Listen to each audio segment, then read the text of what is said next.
Search करें अवामी news. मुल्क भर की ताज़ा तरीन खबरों से बाखबर रहने के लिए सब्सक्राइब करें हमारे चैनल को और बेल आइकन ज़रूर दबाएं।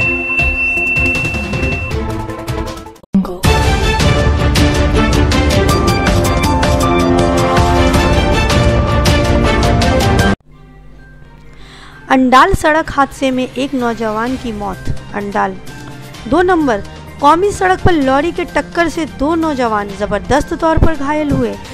दोनों नौजवान स्कूटर पर सवार थे। दूसरी तरफ से तेज़ रफ्तार ट्रक ने इनके स्कूटर को ज़बरदस्त टक्कर मारा। पुलिस ने इन दोनों को बुरी हालत में वहां से उठाकर करीबी अस्पताल में भर्ती करवाया, लेकिन इसी दौरान एक नौजवान ज़ख्मों की ताब ना लाते हुए जान से चला गया।